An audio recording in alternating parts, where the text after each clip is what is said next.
Thanks for being here. Subscribe to Cheating Stories Best, so you don't miss new stories. A lot happened in part 2. Do you want to find out? If you do, listen up. Enjoy the show. You are listening to the second part of the story. You can listen to the first part in the previous video or by following the link in the description under this video. Happy listening. But it turned out to be him. He entered through the flimsy wooden door separating their prison from the rest of the building, blocking the light from the lantern. But she knew it was him. "Hello, Mandy," his voice was booming but with the promise of pleasures that were yet to come. "You are an idiot," she poured out her fear and hatred, but he remained indifferent to her words. "Michael is in danger." She herself didn't know why she was saying this. Perhaps she appealed to Robert's friendship with Michael, or perhaps to what once united them. He came and crouched in front of her, running his fingers gently over her cheek. "Michael is in trouble," his intonation was even and final. "But you can be safe, Mandy. Promise that you will be with me, and I will save you." "Do you really have no pity or repentance?" She hoped to find a crack in his hard facade. He looked at her, not paying attention to her words, remaining adamant in his determination. "It's not about me, Mandy. Well, not just me. It comes from the very top." By this time, she was overcome with emotion and began to cry in fear. "I can save you, Mandy. I can." He was so close that she could see his face. His expression was one of hope, but at the same time, there was something else in it, uncertainty, she realized. Another man arrived, scratched and cruel in appearance. "She won't budge," he said with a grin. "No," came out of Mandy's mouth as the reality of the dangerous situation hit her. "Robert, what have you done?" she asked. "I did what had to be done to protect the company." Michael turned out to be not as smart as he thought. The alien told Robert not to joke with him. Robert was worried. At that moment, Michael woke up, assessed the situation, and realized that he had to act. He managed to free himself and disarm the criminals. He picked up the phone and called 911. Almost immediately, he was contacted by a mobile number to which he sent data about their current location and was also told to leave the phone on. He put the phone in a dark corner and threw several rat-eaten cardboard boxes over it to hide it, then went to free Mandy. She, in turn, looked at him with a mixture of relief and awe. She was released just as they heard footsteps approaching. The first one arrived and managed to search all their things. After a long search in their house, he found a box of pills. He seemed pleased. As he was about to leave, he noticed a shine on the floor and found a flash drive. His smile widened as he realized he had found something important. He entered the building, but soon he noticed a strange silence and frowned. His intuition told him that something was not as it should be. He pulled out his weapon and entered carefully, but there was a scuffle as a result of which First and Mandy were injured. Michael tried to help Mandy, although she knew it was too late. She told him about her true feelings and admitted that she loved him with all her heart. Her words shook Michael to the core. When law enforcement officers arrived, they found a tragic scene. An exhausted Michael quietly hummed an old song to Mandy, trying to grasp his last moments with his beloved. When the police finally arrived, they found the first one first and the exhausted Michael sang to Mandy a half-forgotten ballad by Don Milan. Bruno Rossi was furious. How is it that the FBI and Interpol took over the investigation and took all the glory, while the city police started the initial investigation? They were the first and made all the arrests. Cool coffee splashed from the ceramic mug onto the wooden conference table when he slammed his palm down on it. State's Attorney Kim Fox raised her hand to try to stop his tirade, but Rossi wasn't listening. In our police jurisdiction, there are 2 kidnapped victims who were tortured, attempted murder committed last year in Chicago by the same people. He paused to take a breath. 1 woman is in the hospital, 2 criminals are wounded, one of them seriously, and the third is dead. He looked around the room. Not to mention the criminal case against an international pharmaceutical company. We have mountains of evidence, including Bat's testimony, and it looks like Robert Newman's lawyer is trying to make a deal.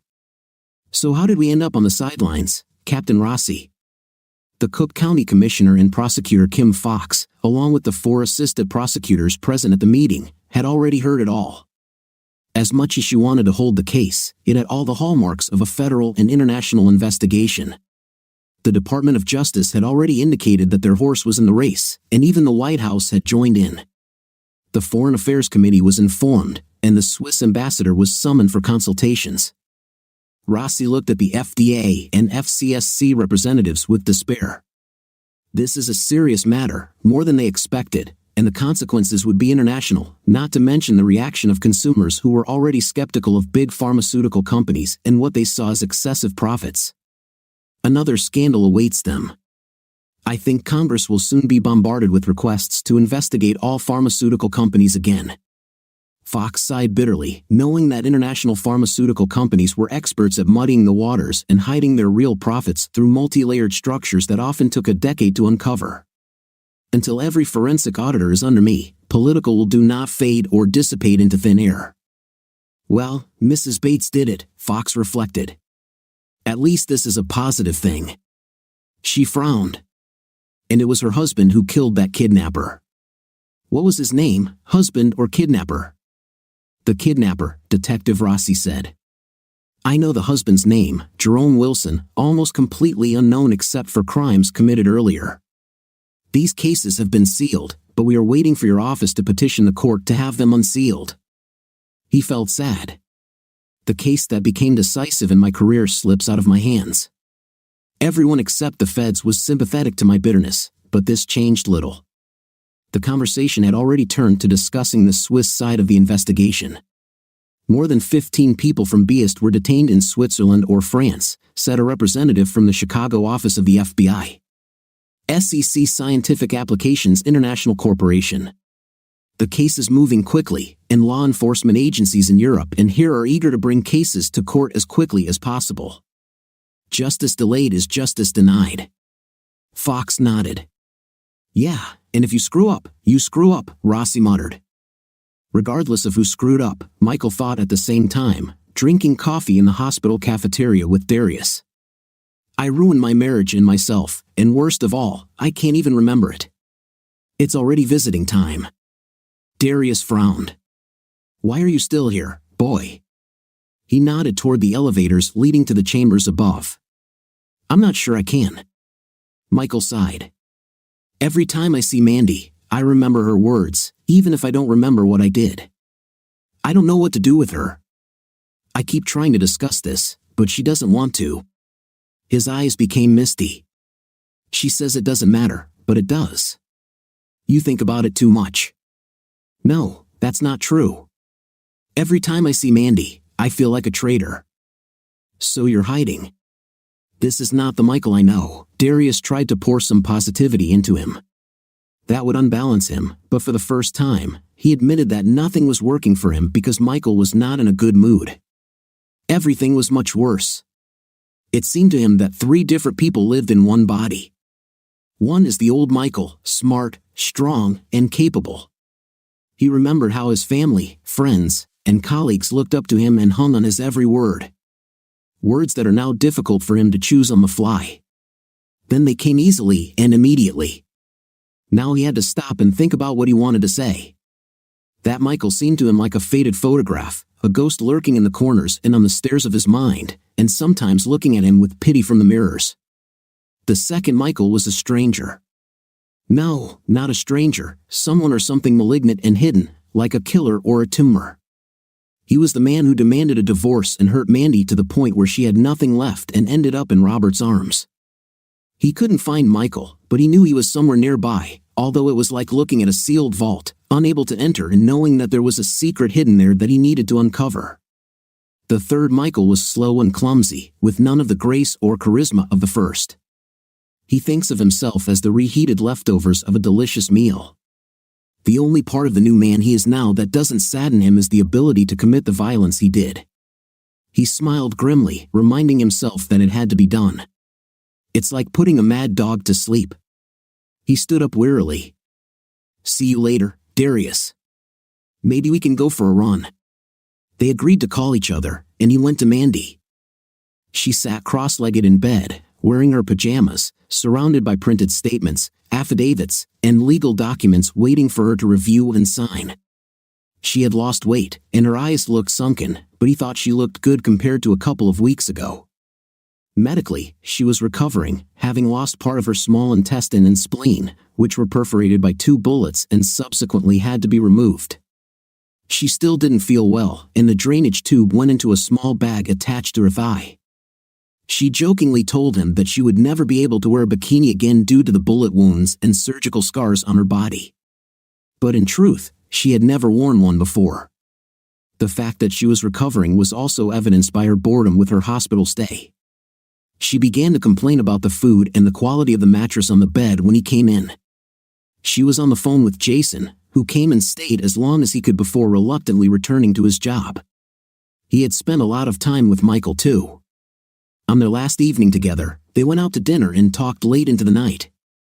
They drank brandy, and Michael quickly became sad and confessed much of what had happened between him and his mother. The conversation was difficult. Even adult children want to believe that their parents' marriage is infallible and sacred, but Jason was understanding. "You're not helping yourself, Dad. If Mom says to move on, then why can't you?" He reached across the table and grabbed Michael's hand. "Time is running out, Dad.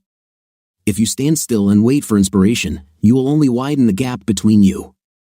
I can even see it." Michael sat awkwardly, wondering when his son had become a man and cursing his lost memories and lost time.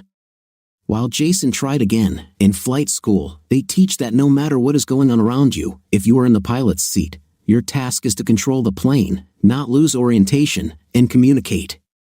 He looked at Michael with a hard but honest look. "In other words, don't become inactive, Dad." Back in reality, Michael was confronted by a rapidly recovering Mandy and was forced to stop and ask himself why he was having such a hard time rebuilding the relationship. Mandy noticed his sudden withdrawal and the way his lips pursed, losing her smile for a moment, but then forcing it back. She understood him better than he did, but she couldn't just tell him about the problem because he might not accept it. He might consider it nothing more than sophistry or even resent her for spoon-feeding him on an intellectual level. In her opinion, the problem was that he found out about her cheating with Robert, and this was reality. The fact that he served her with divorce papers and was either cheating with another woman or was planning to do so was just a theoretical exercise for Michael, separated from his emotional self because he couldn't remember it, which means it was not reality. It's the same as hearing that something bad happened to a stranger. She wondered if he could love her again without first learning to love and forgive himself. He, in turn, accepted her, confused by the duality he felt.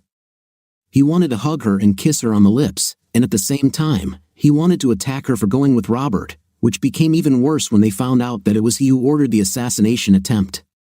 And as if that wasn't enough, he doubted his ability to please her. His perceived inferiority forced him to struggle with his masculinity. He wondered for the 1,000th time what had caused him to want to divorce her. Of course, there is no woman declaring that she loves him or he loves her or that they made promises to each other, made plans, built a life together, nothing. If it existed, it disappeared like morning fog scorched by the sun. Both pushed their thoughts aside to focus on the present. They were surrounded on all sides by lawyers. The testimony had to be completed, lawsuits against BioVest and Robert for personal injury claims, meetings with Interpol and the FBI, meetings with the FDA and EMA, the European regulatory body for medicine and pharmaceuticals. In addition, there were ongoing requests from industry publications as well as international oncology associations asking for comment and sometimes clarification on previous comments. Professors and department heads who helped perpetrate the fraud for financial gain were backed into a corner. Some of them began to fight, but even they were quickly overwhelmed by the volume of evidence against them. Reputations were destroyed, jobs were lost, and those involved were not only removed from their positions but also stripped of their medical licenses. The mainstream media gave Michael and Mandy their 15 minutes of fame, turning them into the heroes of an exposé that was followed by a social media storm. Of course, at BioVest, there were enough people viciously attacking them, claiming that they were either wrong, had personal motives, or for nefarious reasons wanted to shut down the company and all the good it had achieved. For Michael, it was overwhelming, and the situation spiraled out of control, made worse by the fact that he had stopped taking an SSRI, and his bipolar condition had worsened, making him paranoid. It first emerged on the way home from the hospital after a tough day of testimony followed by Zoom and Teams meetings with European lawmakers when he noticed a car following him. He pulled out of Lake Shore, and the car followed him. He made several random turns until the car disappeared. The next evening, another car followed him almost to his house. He called Detective Rossi, who stopped by to see him. A patrol car was posted on his street for the next few days, and Rossi personally followed him. But nothing happened, and as soon as the police protection ended, they began persecuting him again. Mandy was concerned about his behavior and eventually met with Rossi and Karina Anderson. They agreed that no one was keeping an eye on Michael and that he was most likely having a nervous breakdown. After much thought and careful intervention, Karina convinced Michael to go to a psychiatric clinic. Later, when questioned, he honestly admitted that he suffered from post-traumatic stress disorder, which leads to anxiety and a feeling of persecution, contributing to his paranoia. All of this was caused not only by the night they were kidnapped, tortured, and nearly killed, but also by his previous brush with death and unexpected resurrection. Karina Anderson said that his psychological chickens have come home to roost. The only thing that surprised her was how long they had been gone. His stay in the hospital had several benefits, not the least of which was protection from the firestorm he and Mandy had ignited. She spoke to him almost daily, even when she flew to Europe to testify. He testified live from his hospital bed via a communication channel. When she returned, she visited him as often as she could, but she was busy with court cases, testifying in criminal and civil matters, and dealing with the world, while he thought he was doing nothing but introspection. But he needed it and wanted that passive existence while his brain caught up with his body. A local psychiatrist, in consultation with Karina Anderson, concluded that part of Michael's problem was that he had not had time to mourn his previous life before his new life was baptized in the fire of violence. As if that weren't enough, it turns out that even his self-perception of his previous life was wrong, and he was swimming in dark waters. Yes, Michael, finally Karina Anderson worked with him on recovering from post-traumatic stress disorder. Say it again, I am who I am what I am, Michael repeated his personal mantra. I forgive myself for what I did, consciously or unconsciously. A tear ran down his cheek. I deserve a happy life. I will strive for a happy life. Karina looked at him for a long time. Since his awakening, she had interacted with enough people to understand who he had been before, but who he was now was no less interesting and attractive despite his shortcomings. When viewed from the outside, Michael is quite an attractive person, she thought. He learned to walk, although raising his foot slightly higher than usual, which was almost imperceptible, but it prevented his lazy leg from dragging. He wore invisible hearing aids, and his speech was virtually clear, except when he became agitated and began to stutter adorably. Moreover, when he stopped to think about important issues, there was a sincerity in his speech that everyone found charming. He was well-read and knowledgeable in many matters, and although she understood that he was no longer the outstanding person he had been before, he was still not a klutz, and she considered him at least above average in intelligence and critical thinking. Although somewhat ponderous, it was invariably true. It's time, she smiled and pushed him out of the nest. Mandy took a sip of her cappuccino. Her flight would soon be announced. To start a new life, she was leaving Chicago for good and going to the Bahamas to spend some time with Jason and Vera, Jason's partner, who worked as a marine biologist on the island. Mandy had spent the last week putting the details of their old life in order. The house was sold with all its furnishings, and she and Michael opened new accounts in their own names.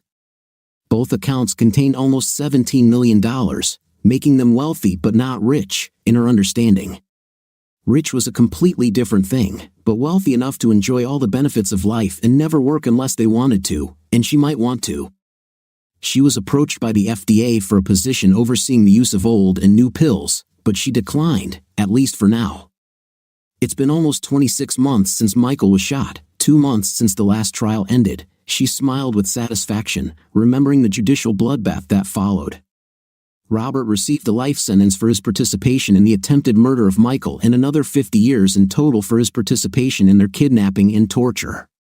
Number 2, as she called him, was Kenneth Wilson. It turned out that number 1 and number 2 were cousins.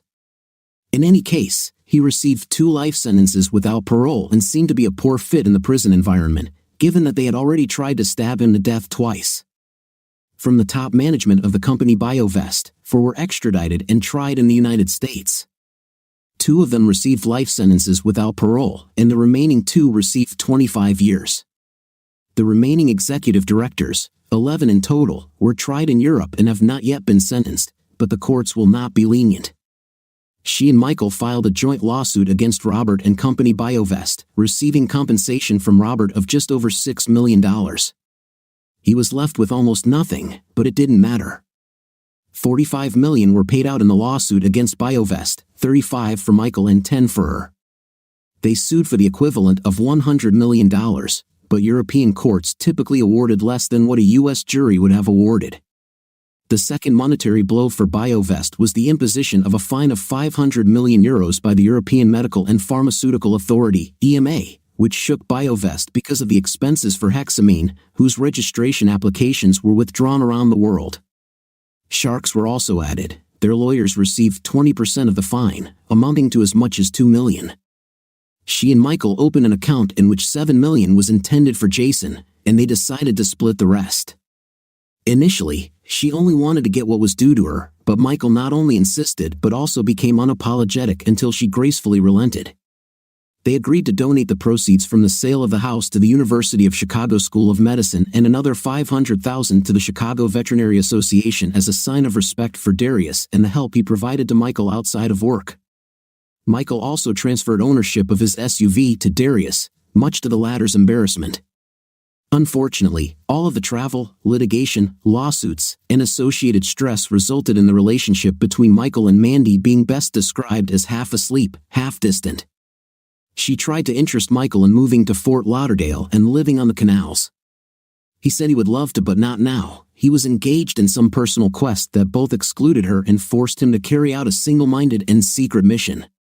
She had tried numerous times to mend her relationship with him, but the last 5 months didn't seem to be doing her any good.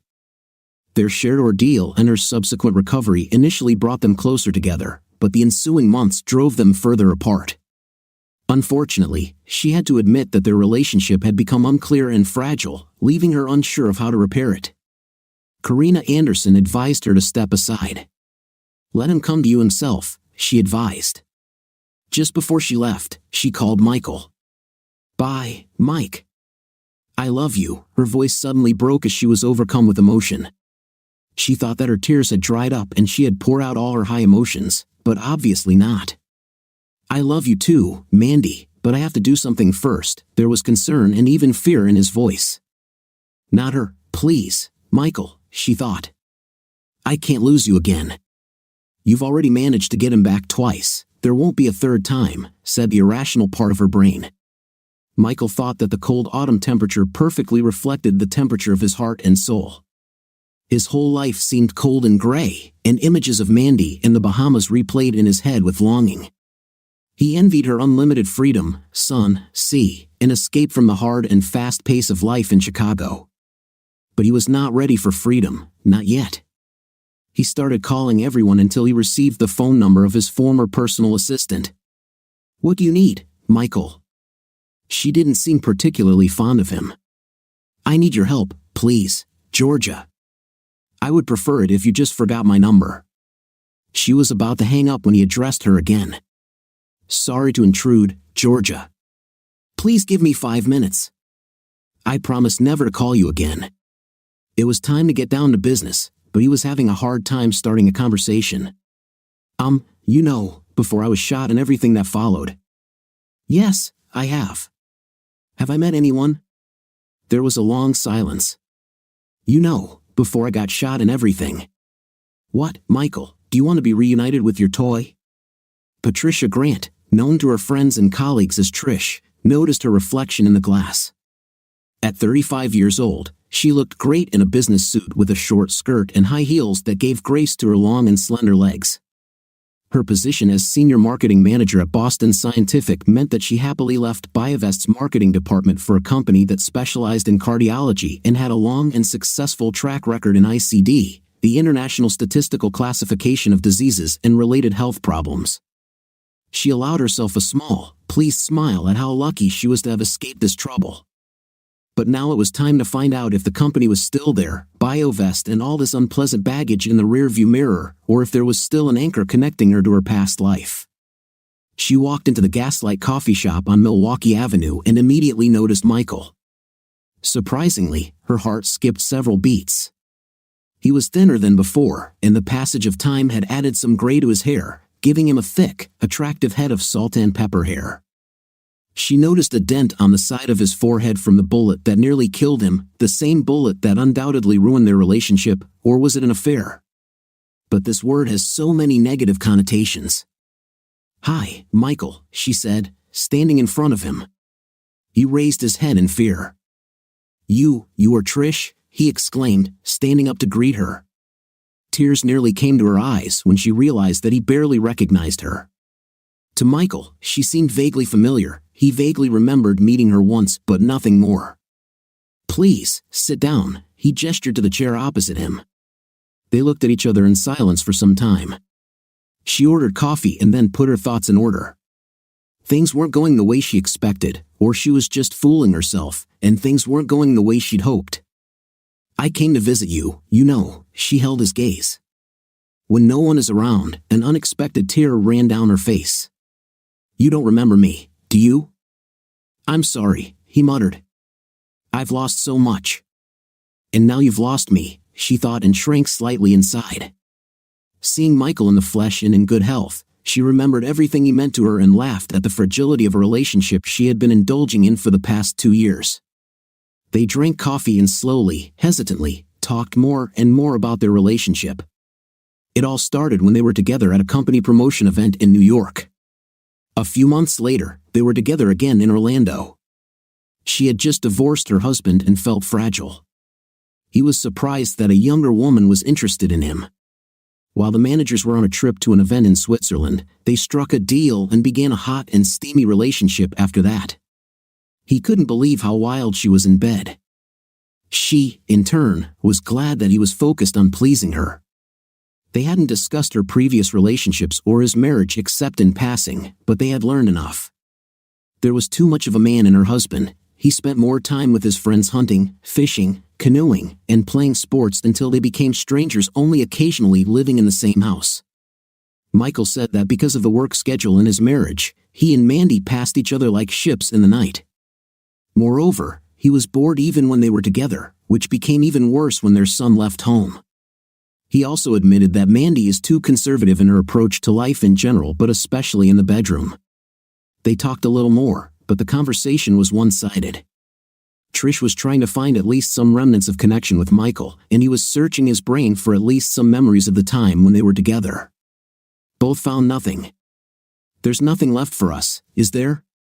Trish asked, taking a sip of her second cup of coffee. "No, I'm really sorry," he frowned, feeling guilty and at the same time relieved. "I just don't remember anything. It feels like all this happened to someone else."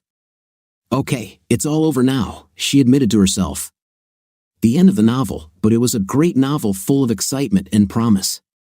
Now all she has left is a heart full of ashes from a long-extinguished fire, but at least it's some kind of closure. They hugged awkwardly, she left, and he finally felt that his unknown past was over. Michael has arrived. Mandy danced. She thought about making a quick call to Karina, whom she and Michael now considered a personal friend, to confirm the strategy they had developed, but that call was probably unnecessary. The strategy was developed, and all that remained was to begin implementing it.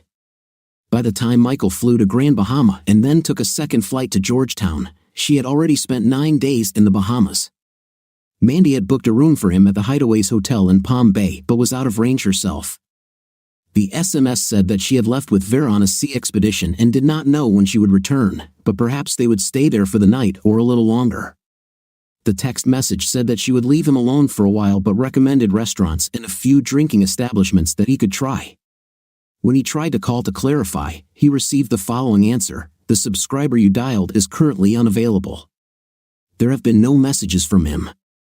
The chalet was 5-star class, but he was surprised to see no sign of Mandy in the room. He asked at the reception, but the room was only booked in his name. Strange, he thought, but perhaps she lives with Vera. He arrived with a tiny carry-on suitcase with almost nothing in it, so he went shopping the first day and came back with khakis, clam digger shorts, swim trunks, shirts, t-shirts, canvas sneakers, leather loafers, underwear, and everything else he could think of, as well as an expensive pair of retro Ray-Bans. That first night, he went to the Flagler room for a few cocktails and then went to the Exuma Yacht Club for some excellent fried fish and chips. He stayed at the bar until 10 o'clock, but soon after that, his own condition forced him to return home. The next day, there was still no sign of Mandy. He spent the morning on the beach, getting in and out of the water whenever he felt like it. At the resort, he met several tourists, mostly family groups, but there were also newlyweds and even a few elderly singles. Young tourists were rare, as they clearly preferred or could afford other, less expensive accommodations. The evening began with sundowners and pre-dinner drinks at Doc's outdoor bar. He recognized several of the tourists he had met earlier and was invited to join the small group, which soon grew into a large one. They all ended up at Eddie's Edgewater restaurant. He made friends, had fun, and left early. On the third day of his stay on the island, he managed to catch Jason between flights, who confirmed that Mom was on the ocean shore with Vera and they would return when they flew back. So, he spent another day with his new friends and had another evening of carefree fun. On the fourth day, he spent the entire afternoon and early evening with his new company. They then returned to Doc's bar, where he was recognized by one of the group members who turned out to be a doctor. "Are you the same Michael Bates who exposed BioVest?" Michael sheepishly agreed. They patted him on the back. "Well done, well done." Suddenly, someone appeared behind him. He turned around and saw her. She was wearing a short sundress and sandals. Her skin was tanned, and her hair was styled in a new short cut and highlighted, making her look young and vibrant. Before he could say anything, she held out her hand, and he stupidly shook it. "Hello, I'm Amanda." She looked at him intently. "I'm Michael," he replied, holding her hand for a few more seconds. "My friends call me Mike. Would you like to join me, Mike?" They sipped rum cocktails while he tried to figure out what she was up to. He couldn't understand, but every time he started talking about them, she cut him off and asked harmless and ordinary questions: how long he had been on the island, how he spent his time, how the restaurants were, the food, drinks, etc. She told him about her adventures on the water, hunting for young sea devils to count their numbers. They drank, and she looked at the time, apologized that she had another meeting, and disappeared. He returned to his chalet with a small dinner to go. He called her, but again there was no connection, so he went to bed somewhat shocked. The next day passed in fruitless searches. Neither Jason nor she answered their calls. After lunch, he slept, and in the early evening, he went outside. He went to Doc's, but she didn't appear there. He checked known places, nothing. He ended up eating a burger, drinking a beer, and heading back. He was passing the Flagler room when she came out. "Mike," she called. "Mandy," he replied. "No, Manda," she corrected him. "Join me and my friends for a drink?" He noticed her group of about 8 people, men and women. Some were locals, others were visitors. He felt a little offended for a moment and considered refusing, but decided to join in to try to understand what game she was playing. The conversation was about local events until it turned to him. "What are you doing in the Bahamas, Mike?" He briefly wondered if this was some kind of trap, but all he saw were open faces all around. "I've been in a difficult situation for quite some time now," he shrugged, realizing how much he was drifting with the flow of events happening around him. "Then a friend suggested we go to the Bahamas to unwind, and here I am." They nodded to him as a sign of understanding, smiled, and offered options for activities and excursions that might interest him. Soon, he felt the first signs of blackout, so he wished them good night and hastily retired to his home. The next day at breakfast, he wondered what Mandy, or rather Manda, was up to. She was obviously trying to reinvent herself, but she treated him like he was almost a stranger and seemed to want him to treat her the same. He wondered how he would fit into her new life and whether he would fit in at all. But then, why did she invite him to her place unless she changed her mind during the time that elapsed from the moment of her arrival until his appearance? Instead of agonizing over the issue, he decided to enroll in a potty diving course offered at the resort. He always wanted to try it but never found the time. "Potty means put another dollar in," laughed their young instructor, handing out insurance forms, "and it's not as bad as its opposite, NAUI, the National Association of Underwater Instructors." He laughed again, "which means not another underwater idiot." He then introduced them to the equipment, where the fins were called fins, the air cylinder is called the immersion cylinder, and the part in the mouth that supplies air is called the mouthpiece. The inflatable vest over the wetsuit is the BCD or buoyancy control device, etc. A little later, they had to learn dive tables and received their first advice. You will work in pairs. This means that you will always be next to your friend. Secondly, we will plan the dive and dive according to plan, no exceptions. The last task of the day was a 10-minute dive in the resort's deep pool. Then they were sent to study the instructions and were promised a test the next day and then the first underwater exercise. He headed to the bar for a cold beer when he saw Amanda sipping something like a mimosa with several women from the resort. He smiled, waved, and walked up to the counter to order a Kalic beer, then joined the women who waved at him. "What are you doing?" Mike asked the tall, plump blonde who was usually the leader of the group. He was wearing Ray-Bans and was sure his eyes weren't visible as he gave Amanda an appraising look. She had a neutral pose that didn't give anything away. "Scuba diving lessons," he smiled and noticed a slight surge of interest. "This will keep me busy for the next week or so. Two can play this game," he thought.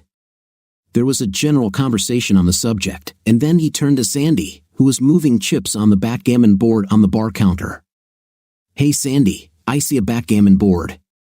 Do you play by yourself?" "Yes, I am, mister. And if you're thinking of challenging me, you better be a good player because I know how to kick 5th place and I definitely dominate the field." She looked around for support from her sisters. "Then let's play for money," he laughed. $1 for a point. To those watching the game, $1 a point didn't sound like much, but if you lost a game without removing a single chip from the board in a game that was raised to the limit, the loss would be equal to $2,880. Unlikely, but this is the worst possible loss, so the bet is not such a small thing. They sat down to play. Most of the women, including Mandy, remained to watch. They played out the colors. He got the white ones, she got the red ones, and she won the throw, starting with 64 and earning a point. She did not hesitate, but with the air of an expert, began to place the chips. His first throw was a double 4, and he ran towards the house. They rolled the dice and moved the pieces quickly, making loud clicking noises on the wooden board that made the spectators dizzy as they tried to follow the game. After some time, they both found themselves in their house and emptied the board. She beat him narrowly, receiving $2 in a 3-game drawing. In the second game, he doubled the bet before they even started the game, and then she doubled it too, so the game was already at $4 a point.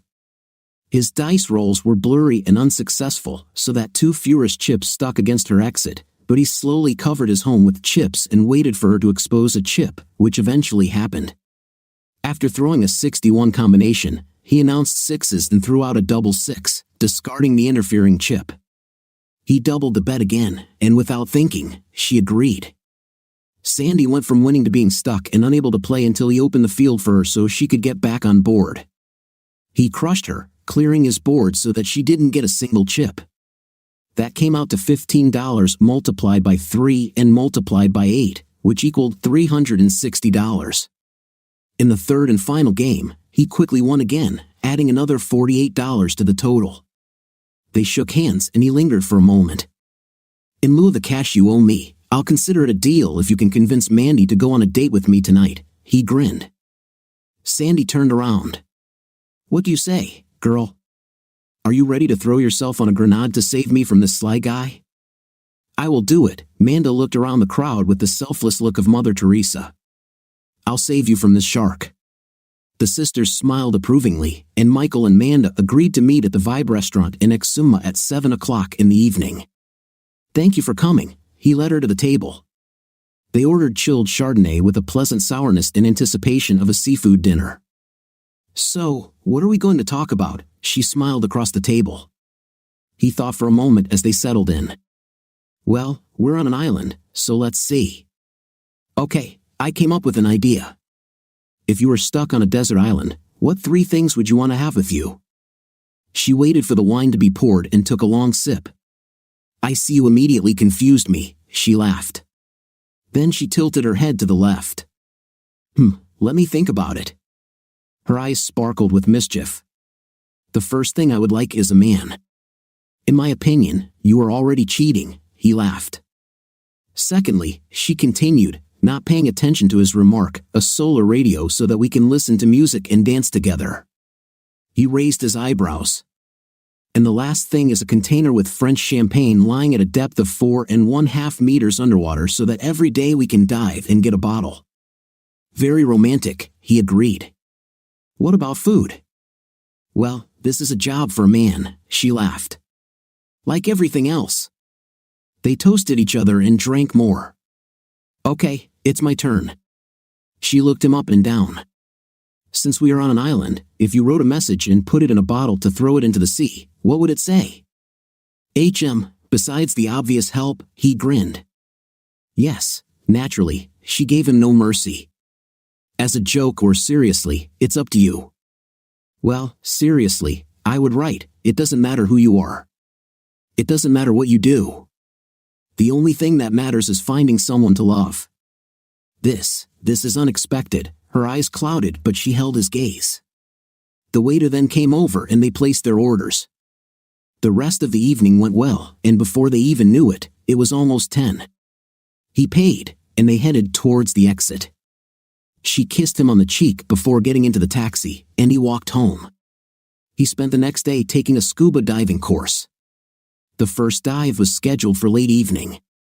The 5 trainees and their mentor climbed off the side of the rubber boat and dived 14 meters, adjusting their buoyancy by pumping air into their BCDs as they had been taught, until they were left floating a couple of meters above the coral reef. Tropical fish swam past them, and a large potato perch swam up to them, curious and clearly accustomed to being fed by other underwater swimmers. When the time came, they surfaced as a group and stopped for 10 minutes at a depth of 4.5 meters to safely decompress. Then, they found themselves in a boat and drinking bottled water to prevent dehydration. He felt tired and lethargic, so after packing all his gear and taking off his wetsuit, he took a cold shower and passed out on his bed. The next morning, they had an early dive at 6 o'clock and a second dive at noon, and they all returned to the resort tired. He woke up from the phone ringing. It was Manda. Good evening, Mike. Would you like to have dinner with me? I'll treat you. I'd love to, but I'll be bad company today. I had 2 dives that exhausted me. She hesitated for a minute, then, remembering that she had noticed how lonely vultures at the resort had started circling around Michael, decided not to risk it. Let's have dinner early, and I'll put you to bed early. So, Manda, what is this promise to put me to bed early? He grinned at her as she twirled the stem of her Bahama Mama cocktail glass in her hands. Or was it just for the sake of a nice word? Well, who is teasing whom? She answered. He looked at her and noticed how glowing her skin was from the after-sun lotion. Her short hair was voluminous, and her eyes were large and clear. Makeup was minimal, with the exception of mascara and soft copper eyeshadow, which gave her eyes extra mystery, and her lips had a slight blush. The sun, sea, and air added life to her, and she animatedly talked about new experiences, bringing an atmosphere of excitement and interest. The last project she was involved in was the late hatching of green turtles on Little Abaco. She told him about how exciting it was to watch the hatching and how the volunteers made sure the little turtles made it to the water. He, in turn, talked about the variety of reef fish he saw on 3 dives, including butterfly fish, flute fish, moonfish, angelfish, and the scary-looking but peaceful urchin fish. She showed him photos and videos taken on her phone. He showed her videos from his underwater GoPro camera downloaded to his phone. At the end, when he thanked her for the evening, she couldn't wait any longer and gave him a long, slow kiss. They parted, and she ran to a waiting taxi. On the 10th day of his stay on the island, they met after a separate dinner at the open-air bar dock and found themselves at the water's edge on a moonlit beach with their drinks. They stopped to look at the splash of the waves, and somehow she ended up in his arms. He kissed her deeply. Take me, Mike, she breathed into his mouth. She wore a fitted white dress with a midi hem trimmed with dark blue braid. She had taken off her shoes earlier and was barefoot. You are beautiful, he whispered. Every part of you. She was relieved that her scars didn't put him off, and she sighed.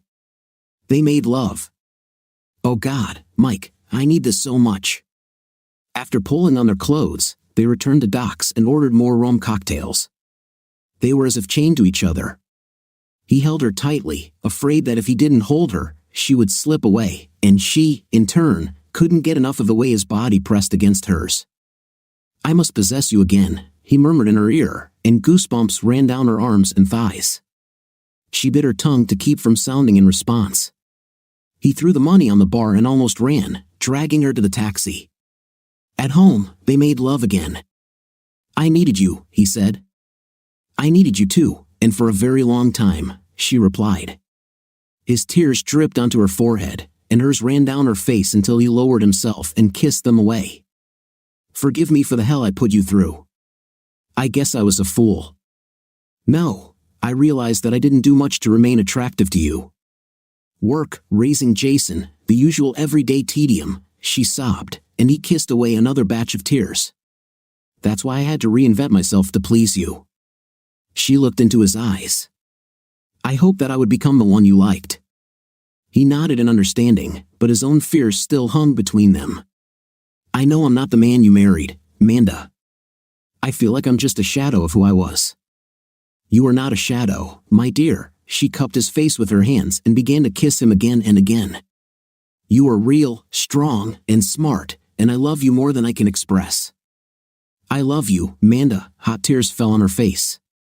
"You saved my life twice. And you saved me, so I think we saved each other." She smiled through her tears. "Can we move on together? I want to be your wife, your girlfriend, your lover." She looked fierce and determined, and her heart was open to him. "I will say that we are rich enough to devote the rest of our lives to making each other happy." He began to lose consciousness, and his eyes closed. The last thing he remembered was, "The rest of our lives are good." The next day, they began planning their next adventure. What do you think of our second half of the story? It seems to me that our main characters have gone through a lot together in this short period of time, which on the contrary brought them closer together, and in the end they are together again. I'm not sure that most people will agree with me, but this version has a place. What's your opinion? Write in the comments. Until new videos.